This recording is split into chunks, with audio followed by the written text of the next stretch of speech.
Hey guys! Today I have my very first ever tag video to share with you, and technically I was not tagged to do this. So while technically I was not tagged to do this tag, it just sounded like something fun that I wanted to do, so I thought I would go ahead and film this and share this with you guys. So today I'm going to be doing the perfect palette tag.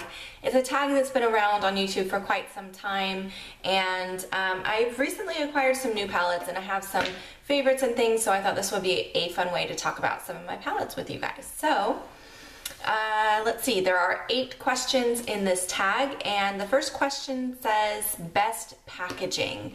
I had a little bit of a hard time with this because I have some really cute packaging on some of the palettes that I own, but I think this one is really adorable, so I chose this one. This is from Too Faced. It's the Pretty Rebel palette.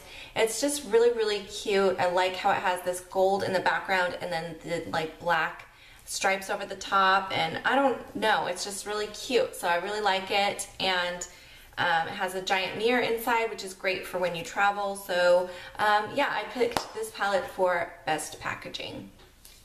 The second question is best color payoff, and I had to pick the Lorac Pro palette for this. Yeah, mine's really dirty right now, but I had to pick this palette because the color payoff in this palette is incredible. I absolutely love this palette, and all of the colors are just so creamy, and they're just amazing. I'm just going to swatch a couple colors here for you, and they're so creamy but so highly pigmented. You only need a little bit, and they're so easy to blend. It's just, yeah, definitely the Lorac Pro palette, the original Pro palette.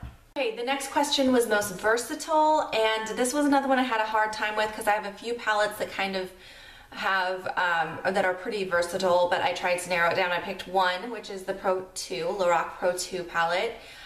I don't think that these are quite as good as the original Pro palette, although there is better variety in here. So that's why I picked this for most versatile. So you can get a lot of different looks out of this palette. There's quite a bit of neutrals on the end here, but you also have some cooler colors over here and some jewel tones. It's just a good mix of colors. So you can get a lot of different looks from this one palette. The next question is the best for travel, and I feel like the Urban Decay Naked 2 palette is best for travel.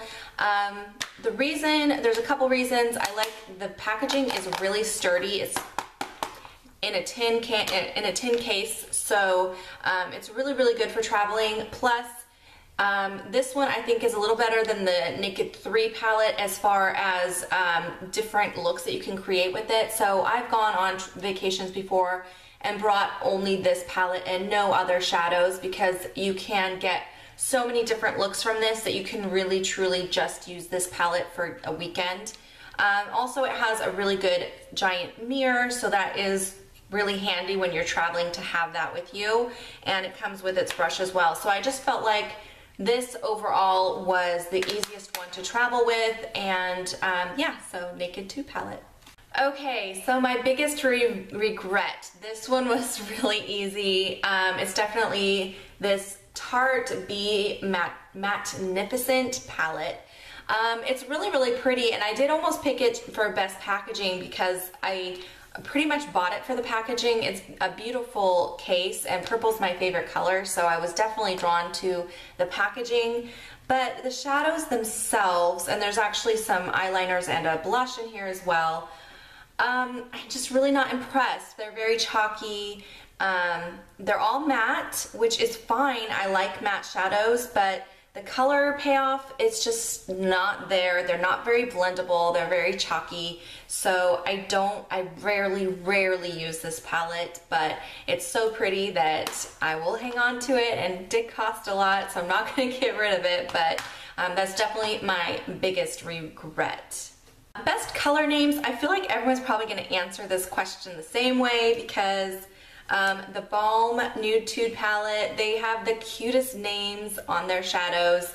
I think Urban Decay does a really good job with naming their shadows as well, but this one is just really fun without being like too racy. So inside you have like these pinup girls, and each girl has 2 shadows on them, and then 2 are a name for each shadow.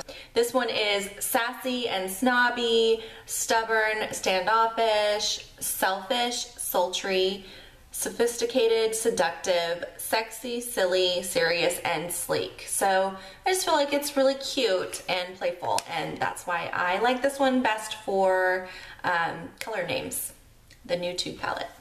Okay, so the next question is the least used palette, and probably my Tarte palette that I just showed you is probably my least used, but I did also want to mention this one for least used because I don't use this as often either. This is the Anastasia Beverly Hills palette. I can't remember the name of this. I think it's the Catwalk one. It has like the cheetah print inside.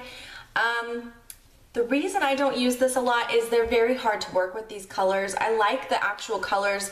The pigmentation is okay. You can see that right there. Pretty good pigmentation actually, but they're really, really hard to blend out. So the only time I ever use this is when I'm doing kind of a purplish brown kind of smoky eye, so I can't wear that every day. So this is definitely something I rarely use, and when I do use it, I only use a couple of the colors. I really, this glittery purpley color here and this kind of browny purple color here, and that's pretty much all I use out of this palette because, like I said, they're really hard to blend out. So, all right, so the last question is most used, most loved, or if you were to end up on a desert island, which palette would you want with you if it was your only palette?